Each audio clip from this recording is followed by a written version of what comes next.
एक समय एक गांव में गौतम बुद्ध आकर शरण लिए हुए थे।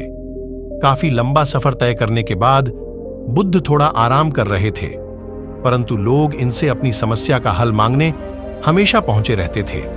ऐसे में जहां भी वह रुकते वहां लोग लंबी कतार में जमा हो जाते और उनको अपनी समस्या बताते और बुद्ध उसका समाधान करते। उसी गांव में एक सड़क के थोड़ा किनारे पर एक भिखारी बैठा करता। वह यह रोज देखता कि लोग अपने दुख दर्द और अपनी गंभीर से गंभीर रूपी समस्या को लेकर आते हैं, और जब वहां से जाते हैं तो उनका चेहरा बेहद खिलखिला रहा होता है। वे मुस्कुरा रहे होते हैं और नए जोश के साथ भरे दिखते हैं। भिखारी के मन में यह विचार आया कि क्यों न वह भी बुद्ध के पास जाए, उन्हें अपना हाल कह सुनाए, परंतु वह डरता था।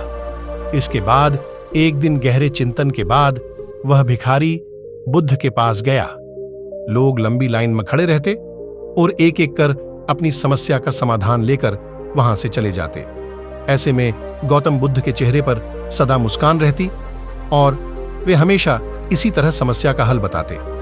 भिखारी भी जब उनके पास पहुंचा तो उन्हें प्रणाम करता हुआ बोला, हे भगवान, इस जगह पर सारे लोग खुश व समृद्ध हैं, पर मैंने तो ऐसा कुछ नहीं किया जिससे मुझको जीवन का दुख झेलना पड़ रहा है। फिर मैं इतना गरीब और निर्धन व्यक्ति क्यों हूं?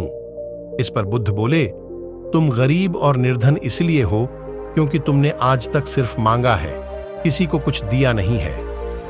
तो वहां खड़े लोग सब हैरान रह गए और सबके मन में यह सवाल उठने लगा कि यह गरीब किसी को क्या दे सकता है।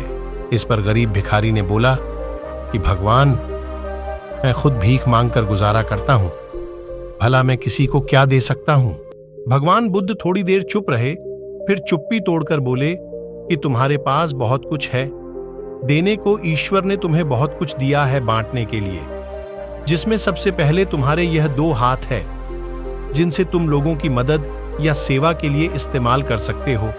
तुम्हारे पास मुस्कुराहट है जिसे देकर तुम दूसरों में नई ऊर्जा का संचार कर सकते हो। मुंह से 2 मीठी बातें बोल सकते हो। ईश्वर ने जिसको यह 3 चीजें दी हैं, उसको कभी कोई निर्धन और दुखी नहीं कर सकता है। निर्धन होने का विचार तो सिर्फ हमारे मन में पनपता है।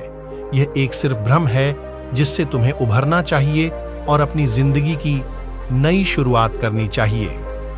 सीख, हमें हमेशा दूसरों की मदद करते रहना चाहिए और सभी को अच्छे नजरिए से देखना चाहिए और दूसरों में खुशियां बांटते रहना चाहिए।